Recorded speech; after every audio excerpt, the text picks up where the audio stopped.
हाय सर्वांना, मी आज बनवणार आहे साबुदाणा बटाटा चकली आणि खूप सोपीच आहे आणि खूप कमी प्रमाणातच बनवणार आहे. कारण सुट्टीच्या दिवशी असं थोडंसंच बनवलं तर जास्त कंटाळा पण येत नाही आणि करण्यात पण एक वेगळीच मजा असते. तर त्यासाठी मी इथे 1 किलो बटाटे ही उकडून घेतलेले आहे चकलीसाठी.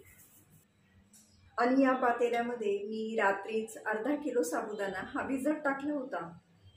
तर चकलीमध्ये असंच बटाटा किसून असा साबुदाणा मिक्स करून पण चकली होते, पण ती थोडीशी साबुदाणे नाही का वाळल्यानंतर अशी कडक कडक राहतात. तर आता हे जे साबुदाणे आहेत हे अर्धा किलो आहेत, त्यासाठी मी 1 किलो बटाटा घेतला आहे. आणि आता पातेल्यामध्ये 2 तांबे पाणी ठेवते उकळण्यासाठी. साबुदाणा बटाटा चकली अशी पाण्यामध्ये साबुदाणा खिरीसारखा उकळून अशी एकदम म्हणजे खायला पण अशी कुरकुरीत लागते, कडक कडक नाही लागत आणि सोडलं नाही जात जास्त. तर मी याच पद्धतीने बनवते नेहमी. कारण मी पूर्वी हे बटाटे किसून त्यामध्ये साबुदाणा मिक्स करून पण चकली बनवायची, पण तिचे तुकडे हे पटकन पडतात. म्हणजे त्या चकलीचा भुगा होतो वाळल्यानंतर, तळायला अशी राहत नाही. आणि म्हणजे तुम्हाला अनुभव आलाच असेल की अशी चकली जर डायरेक्ट केली तर तिचा भुगा होतो.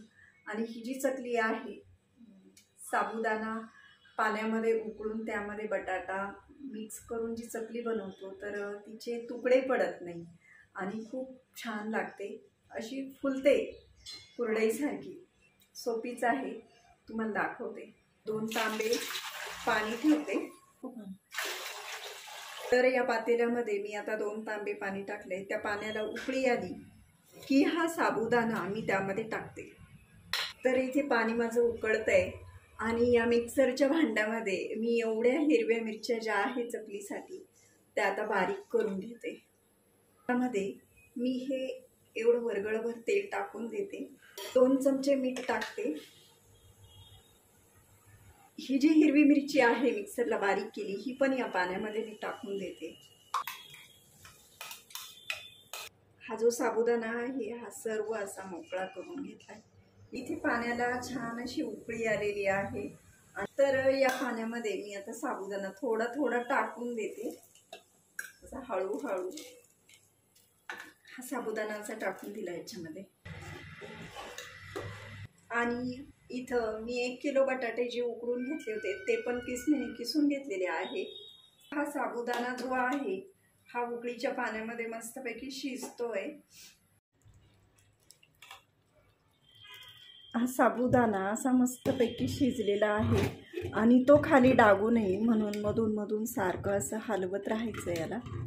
आता यामध्ये मी जे बटाटे किसलेले आहेत ते असे मिक्स करून द्यायचे, कारण आपला साबुदाणा हा शिजलेला आहे. आणि हे सगळं असं मिक्स करून एकजीव करून घ्यायचं, कारण ह्याची चकली मस्त बनते मग. तर आता हे सर्व असं मिक्स करून घेते मी. बटाटा हा मी आता मस्त असा मिक्स करून घेतला आहे आणि याची मी आता चकली बनवते. चकलीसाठी आता सगळं झालं व्यवस्थित आणि चकली मी घरातच बनवणार आहे. कारण मी वरती टेरेसवर गेले पण खूप जास्त ऊन होतं आणि त्या उन्हात बनवणं शक्यच नाही, म्हणून मी घरातच बनवेल. आणि सुकल्यानंतर मी तिला उन्हात नेईन वाळवण्यासाठी आणि तशी तुम्हाला दाखवेलच. तर आता सुरुवात करते मी चकली बनवायला. इथे मी चकली पटकन होण्यासाठी हे सर्व प्लॅस्टिकच्या पिशवीत भरलंय थोडंसं, 1-2 चमचाभर. सुरुवातीला थोडंसं कमीच भरलंय. आणि आता त्याला बरोबर चकलीच्या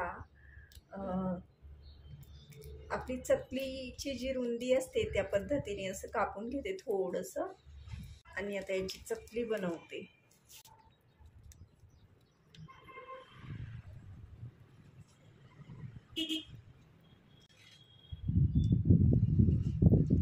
अशी चकली बनते.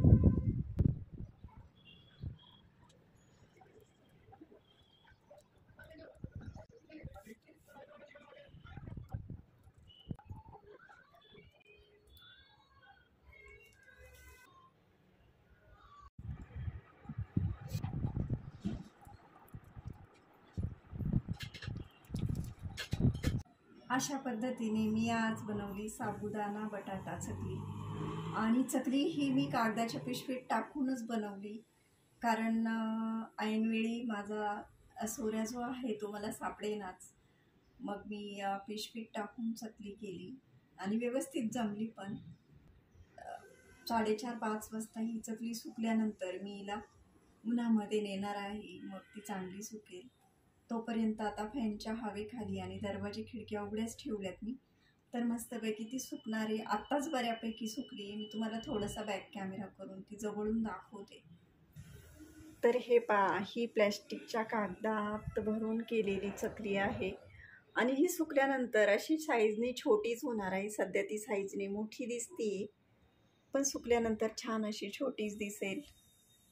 तर अशा पद्धतीने झाली आज माझी ही चकली.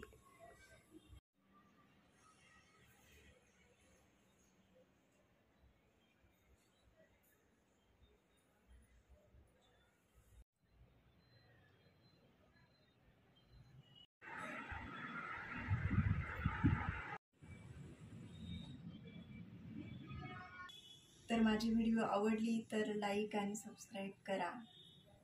Bye bye. भेटूया पुन्हा नवीन व्हिडिओमध्ये.